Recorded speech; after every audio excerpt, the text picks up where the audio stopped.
வணக்கம். நாளைக்கு இருக்கிறதுலே ரொம்ப ஒரு முக்கியமான நாளாக வந்திருக்குங்க. இந்த வருடத்து முதல் சங்கரகாட சதுர்த்தி தினம் செவ்வாய்க்கிழமையில் வர்றது. இது ரொம்ப பெரிய விசேஷம். அங்காரக சங்கரகாட சதுர்த்தின்னு சொல்லுவோம் இதை. இது ஏன் ரொம்ப அதிசயம் வாய்ந்ததுன்றதை கண்டினியூவாக பாருங்கள். வீடியோவை உங்களுக்கே புரிஞ்சிடும். இது சாதாரணமாக போகிறதில்ல. இது ஜனவரி மாதத்தில் வருஷ தொடக்கத்தில் அங்காரக சங்கரக இது தரித்திரங்களை ஃபுல்லாக விரட்டக்கூடிய ஒரு இது பரிகாரங்கள் செய்கிறது. கல்யாணம் ஆகாத இருக்கிறவங்க, ராகு கேதுவால் பாதிக்கப்பட்டிருக்காங்க, செவ்வாய் தோஷம் இருந்து ரொம்ப நாளாக கல்யாணம் ஆகாமல் பல கஷ்டங்கள் பட்டுட்ருக்கவங்க, கோர்ட்டு கேஸு இந்த மாதிரி அலைஞ்சிட்ருக்கவங்க, பண கஷ்டத்தில் இருக்கிறவங்க, பணத்தை ஏமாந்தவங்க, குழந்தை பாக்கியம் ராகு கேதுவால் இல்லாதவங்க, இவங்க எல்லாருக்கும் விநாயக பெருமான் அருள வேண்டிய இந்த சங்கரகார சதுர்த்தி. ஏன்னா இது செவ்வாய்க்கிழமையில் வந்திருக்க ஒரு சங்கரகார சதுர்த்தி. இது வருஷத்தில் முதல்ல. இதை நீங்கள் ரொம்ப பக்தியாகவும் ஒரு பயபக்தியோடு இதை கரெக்டாக நீங்கள் பண்ணிங்கன்னா உங்கள் வாழ்க்கை சிறக்கும்ன்றது ஒரு அபூர்வமான உண்மை. இந்த சங்கரகார சதுர்த்தியில் நீங்கள் செய்ய வேண்டியது, சங்கரகார சதுர்த்தி அரௌண்ட் 8:30 மார்னிங்கில் ஸ்டார்ட் ஆகுது. இது உங்கள் தலையெழுத்தையே மாற்றத்துக்கான சான்ஸ் அதிகமாக இருக்குது. இதில் ஏன் இதை நீங்கள் பண்ணணும் அப்படின்னா, தோஷங்கள் இல்லாத ஜாதகத்தில் யாரும் இல்லைங்க. இந்த கலியுகத்தில் எல்லாருக்குமே ஏதாவது ஒரு தோஷம் இருக்குங்க. அதை பற்றி கவலைப்பட வேண்டியதில்லை. அதை சரியான பரிகாரம் மூலியமாக கிளியர் பண்ணணும். அதுதான். செவ்வாய் பகவானால் பாதிக்கப்பட்டவங்க நிறைய பேர் இருக்காங்க. ராகு கேதுவால் பாதிக்கப்பட்டவங்களும் நிறைய பேர் இருக்காங்க. இது எல்லாத்துக்கும் ஒரு தீர்வை கொடுக்குறவர் விநாயக பெருமான். அதுதாங்க அந்த சதுர்த்தி திதி. அந்த திதி ஒரு பவர்ஃபுல்லான திதி.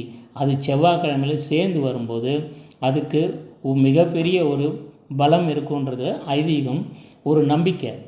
அதனால் நாளைக்கு வர சங்கரகார சதுர்த்தி அன்னைக்கு நீங்கள் காலையில் குளிச்சுட்டு விநாயக பெருமானை வழிபட்டு நீங்கள் ஒரு கிட்ட இருக்க ஒரு விநாயகர் கோவிலோ இல்லை வீட்டில் விநாயகர் இருந்தால் வீட்டிலையே விநாயகர் வச்சுட்டு அவர்கிட்ட ஒரு 11 தோப்பு கரணம் உங்களால் முடிஞ்சால் பண்ணுங்கள்.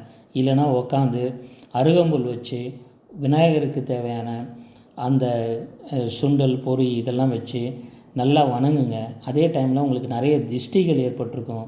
இந்த திஷ்டிகளால் கல்யாணம் நடக்கிறது, ஒரு நல்ல காரியம் நடக்கிறது, அப்புறமா திஷ்டிகள்ன்றது எல்லோரும் நம்புறது. ஏன்னா ஒரு ஆத்மா பார்த்து இன்னொரு ஆத்மாவை அவங்க அப்படி இருக்காங்களே அப்படின்னு சொல்லிட்டா அதில் வர்றதாங்க ஒரு திஷ்டி. இதுக்கு ஒன்றும் இல்லைங்க. ஒரு செதறுக்காய் வாங்கி வச்சிங்க, ஒரு தேங்காய் வாங்கி வச்சிங்க. நீங்கள் கோவிலுக்கு போனீங்கன்னா ஒரு 101 அருகம்புல் வச்சு பூஜை பண்ணுங்கள். இல்லை வீட்லேயோ கோவில்லையோ அந்த விநாயகருக்கு அங்கே வச்சுட்டு இந்த சங்கரகார சதுர்த்தி அன்றைக்கி ஒரு சிதறுக்காய் உங்கள் தலையை நல்லா 3 தடவை சுற்றுங்க. ஒரு தேங்காவை ஃப்ரண்ட் அண்ட் பேக்கு சுற்றுங்க. வீடை சுற்றுங்க. சுற்றிட்டு நல்லா இந்த தேங்காவை எடுத்துகிட்டு போயிட்டு தெருவில் உடைச்சிருங்க. உடச்சிட்டு அந்த தேங்காவை எடுத்துகிட்டு சட்னியெல்லாம் அரைக்காதீங்க, அங்கேயே அடித்து விட்ருங்க. திருஷ்டி கழிஞ்சிட்டோம்.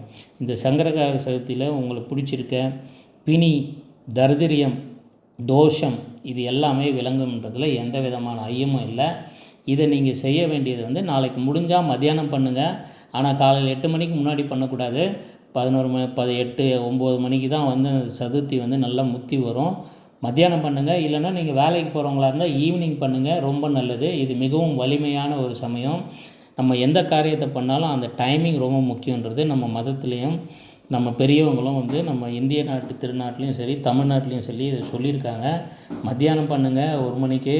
அப்படி இல்லைனாக்கா ஈவினிங் நீங்கள் ஆஃபீஸ்லாம் விட்டு 6 7:30 மணிக்கு அந்த டைம்லேயும் பண்ணலாம். ஆனால் இதை தவறாமல் பண்ணுங்கள். தோஷ நிவர்த்தியாகும். இந்த டைமுக்கு முடிஞ்சால் கோவிலுக்கு போங்க. இல்லை வீட்டில் 101 அருகம்புல்லை வச்சு விநாயகரை வழிபட்டு நீங்கள் இந்த தோஷங்கள்லேருந்து விடுபடுறதுக்கு ஒரு நல்ல ஒரு தீர்வு கிடைக்கும். அதனால தான் இந்த வீடியோவை நான் உங்களுக்கு இப்போ போட்டிருக்கேன். இதை மறக்காமல் முழுசாக பாருங்கள். பரிகாரங்கள், வருட பலன்கள், ராசி பலன்கள், மாத ராசி பலன்கள், ஜோதிட சூட்சமங்கள் எல்லாம் நம்ம வீடியோவில் இருக்குது. தவறாமல் சப்ஸ்கிரைப் பண்ணி உடனே பாருங்கள். தொடர்ந்து பாருங்கள். நன்றி, வணக்கம். நான் உங்கள் லியோ எம் சிவராமன்.